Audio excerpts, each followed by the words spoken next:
సంఘ్ పరివార్ అగ్రనాయకుడు ఒకరితో నా మొట్టమొదటి ముఖాముఖి సంభాషణ 1989లో జరిగింది. దివంగత అశోక్ సింఘాల్ పాల్గొంటున్న విలేకరుల సమావేశానికి నన్ను పంపించారు. రామజన్మభూమి ఉద్యమం దేశాన్ని ఊపేస్తున్న రోజులవి. రామశిల పూజా కార్యక్రమం ద్వారా రామభక్తులను విహెచ్పి సంఘటితం చేస్తోంది. అయోధ్యలో రామాలయ నిర్మాణానికి పవిత్ర ఇటుకలు, విరాళాలు ఇవ్వాలని దేశ ప్రజలకు విహెచ్పి ప్రభావశీలంగా విజ్ఞప్తి చేసింది. అయోధ్యలో ఆలయ నిర్మాణానికై ప్రజల నుంచి సేకరిస్తున్న విరాళాలకు లెక్కలు సరిగ్గా నిర్వహిస్తున్నారా అని ఆ పత్రికా గోష్ఠిలో సింఘాల్ను ప్రశ్నించాను. నా ప్రశ్నకు ఆయన వెంటనే తీవ్రంగా ప్రతిస్పందించారు. ఇదేం ప్రశ్న అని ఆయన తీక్షణ స్వరంతో నన్ను తిరిగి ప్రశ్నించారు. కోట్లాది హిందువుల మనోభావాలతో మేము మాట్లాడుతున్నామని మీరు భావిస్తున్నారా అని సింఘాల్ అన్నారు. ఆయన మాటల్లో ఆగ్రహమే కాదు, మనస్తాపమూ ధ్వనించింది. మత విశ్వాసాలను అడ్డుపెట్టుకుని తాము ఎటువంటి తప్పు చేయబోమని, హిందువుల శ్రీరామ భక్తిని తాము నిష్కామంగా గౌరవిస్తామన్న భావోధృతి సింఘాల్ ప్రతిస్పందనలో ఉంది. ఈ కారణంగానే ఇంచుమించు 4 దశాబ్దాలుగా ఆ మాట మంతి నా మనసులో నిలిచిపోయింది. 1989లో ఏ ప్రశ్న అయితే సింఘాల్ ధర్మాగ్రహానికి కారణమైందో ఇప్పుడు అదే ప్రశ్నను రామాలయ సంరక్షకులకు సంధిస్తున్నారు. అపారంగా వచ్చిన విరాళాలకు సరైన లెక్కలు చూపుతారా? వాటి వినియోగంపై కట్టుదిట్టమైన పర్యవేక్షణ ఉందా? కోట్లాది భక్తుల విశ్వాసం, విరాళాల ఆలంబనతో నిర్మాణమైన ఆలయంలో నిధుల చోరీ, దుర్వినియోగం ఎలా జరిగింది? ఈ ప్రశ్నాస్త్రాలకు గురవుతున్న వ్యక్తి శ్రీరామ జన్మభూమి తీర్థ క్షేత్ర ట్రస్ట్ ప్రధాన కార్యదర్శి చంపతరాయ్. విరాళాల భాగోతం రచ్చుకెక్కడంతో ఆ బాధ్యతల నుంచి వైతొలగాల్సిన అగత్యం ఆయనకు ఏర్పడింది. అశోక్ సింఘాల్ సన్నిహిత సహచరుడైన చంపతరాయ్ జీవితం విహెచ్పితో ముడిపడి ఉంది. రామ్ మందిర్ ఉద్యమానికి అంకితమైన వ్యక్తిగా ప్రజల నుంచి గౌరవాదరాలు పొందుతున్న సదాచారి ఆయన. రాయ్ వ్యక్తిగతంగా నిరాడంబరుడు, నిజాయితీపరుడు అని ఆయనతో పరిచయం ఉన్న వారందరూ చెబుతారు. అయితే వ్యక్తిగత సత్ప్రవర్తన సంస్థాగత సామర్థ్యానికి ప్రత్యామ్నాయం కాదు. భారీ నిధులను సక్రమంగా నిర్వహించేందుకు వ్యక్తిగత నిజాయితీ మాత్రమే సరిపోదు. ప్రజలు సమకూర్చిన నిధులు సురక్షితంగా సద్వినియోగం అవ్వాలంటే వాటి లెక్కలు సక్రమంగా ఉండాలి.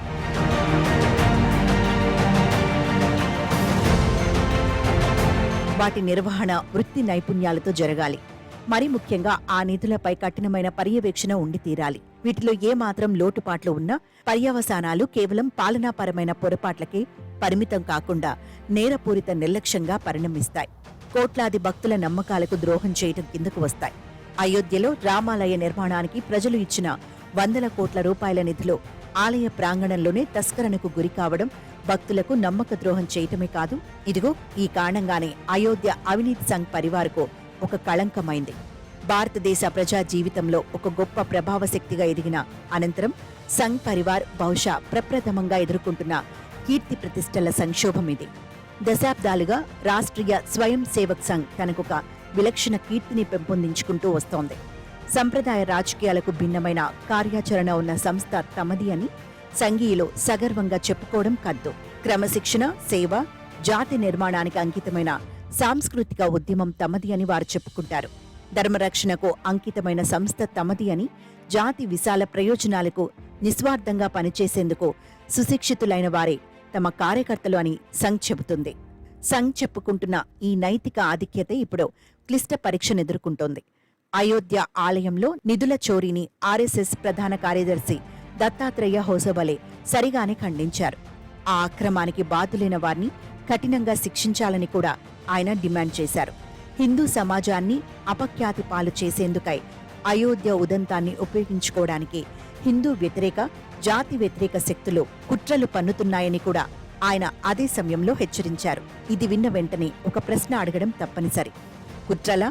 అవెక్కడ జరుగుతున్నాయి హొసబలే గారు?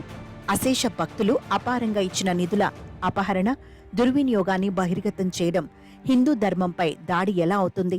హిందూ ధర్మ పుణ్యపురుషుడి ఆలయ పవిత్రతను కాపాడేందుకే ఆ అవినీతికి వ్యతిరేకంగా ఉద్యమించడం జరుగుతోంది. బాధ్యతాయుతమైన పదవులలో ఉన్నవారికి ఇబ్బందులు సృష్టించిన కారణంగా జవాబుదారీతనం హిందూ ధర్మ వ్యతిరేకత అయిపోదు. రామ్ మందిర్ ఉద్యమ లక్ష్య పరిపూర్తి అయిన వేళ దానికి నైతిక మార్గదర్శకత్వం వహించినట్టు చెప్పుకున్న ఆర్ఎస్ఎస్ ఇప్పుడు ఆ ఉద్యమం సంక్షోభంలో పడిన సమయంలో అందుకు కారణమైన సంస్థాగత వైఫల్యాల బాధ్యత నుంచి దూరం జరగడం సబబేనా? ఈ ప్రశ్న ఎందుకంటే రామజన్మభూమి ఉద్యమం కేవలం మరో రాజకీయ ఉద్యమం కాదు. అది సంఘ్ పరివార్ భావజాల కార్యాచరణ. ఆ భావజాలానికి అనుగుణంగా భారత్ను రూపొందించడమే దాని లక్ష్యం. విహెచ్పి ఆ లక్ష్యానికి మద్దతుగా ప్రజలను సమీకరించింది.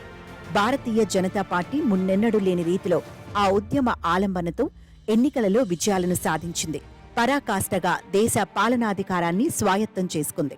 అయోధ్య ఉద్యమానికి స్ఫూర్తినిచ్చిన భావాలను సమకూర్చినది ఆర్ఎస్ఎస్ఏ. జనవరి 2024లో అయోధ్య రామాలయంలో బాలరాముడికి ప్రాణప్రతిష్ఠ జరిగినప్పుడు భారతదేశ చరిత్రలో ఒక కొత్త అధ్యాయం ప్రారంభమైందని ప్రధానమంత్రి నరేంద్ర మోదీ అభివర్ణించారు. ఆ ఆలయ ఆరంభం చరిత్రలో హిందువులకు జరిగిన అన్యాయాన్ని సరిదిద్దే దిశగా ఒక నాగరికత న్యాయచర్య అని కూడా ఆయన పేర్కొన్నారు. శ్రీరామ్ జన్మభూమి తీర్థక్షేత్ర ట్రస్ట్లో నియమితులైన వారందరూ సంఘ్ పరివార్, కేంద్ర ప్రభుత్వ విశ్వాసం పొందినవారేననడంలో సందేహం లేదు. ఆర్ఎస్ఎస్, బీజేపీ, విహెచ్పి నాయకత్వాలే వారిని ఎంపిక చేసి నియమించడం జరిగింది. మరి ట్రస్ట్ కార్యకలాపాలలో చోటు చేసుకున్న అవినీతికి కొంతమంది ఉద్యోగులను బాధ్యులను చేయటం సమంజసమేనా? ఒక సంస్థ లేదా ఉద్యమ విజయాలకే కాకుండా దాని వైఫల్యాలకు కూడా బాధ్యత వహించటం నైతిక విధి కాదా? సరే, అయోధ్య రామాలయ నిర్వహణ తీరుతెన్నులపై ప్రశ్నలు కొత్తవేమీ కావు. అయోధ్యలో భూ సంబంధ లావాదేవీలపై ఆరోపణలు తొలుత 2022లోనే వచ్చాయి. ఆలయ పాలనలో పారదర్శకతపై అవి తీవ్ర అనుమానాలకు తావిచ్చాయి. ఆ ఆరోపణలు అంతిమంగా న్యాయ విచారణలో రుజువవుతాయా లేదా అన్నది అటుంచి, అసలవి వెలుగులోకి వచ్చినప్పుడే ఆలయ వ్యవహారాలపై మరింత జాగరూకత వహించి ఉండాల్సిందే. కోట్లాది ప్రజల విశ్వాసంతో ముడిపడి ఉన్న సంస్థల నిర్వహణలో ఎటువంటి అపారదర్శకతకు ఆస్కారముండకూడదు. అయోధ్య ఆలయంలో అవినీతి కేవలం నేరారోపణ అర్హత కంటే విస్తృత అంశం. ఎవరు ఆ అవినీతికి పాల్పడింది, ఎవరు శిక్షార్హులు అనే విషయాలను దర్యాప్తు అధికారులు, న్యాయస్థానాలు నిర్ణయిస్తాయి. ఇక్కడ పరిగణనలోకి తీసుకోవాల్సిన అంశం సంస్థాగత జవాబుదారీతనం. ఇది ముఖ్యం.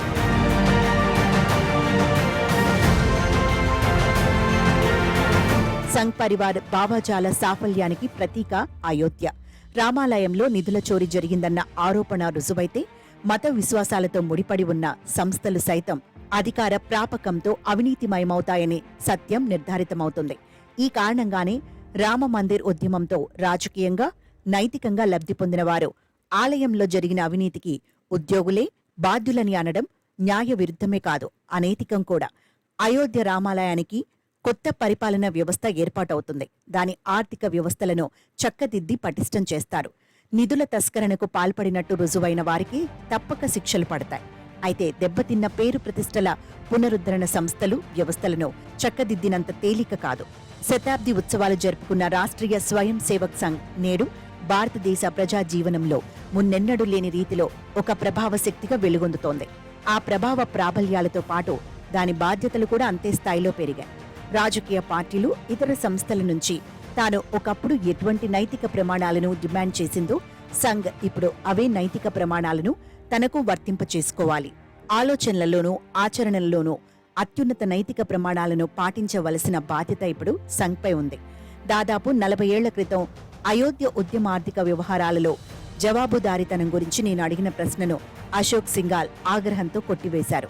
హిందువుల విశ్వాసాన్ని రామ్ మందిర్ ఉద్యమం దగా చెయ్యదని ఆయన నైతిక ధీమాతో చెప్పారు.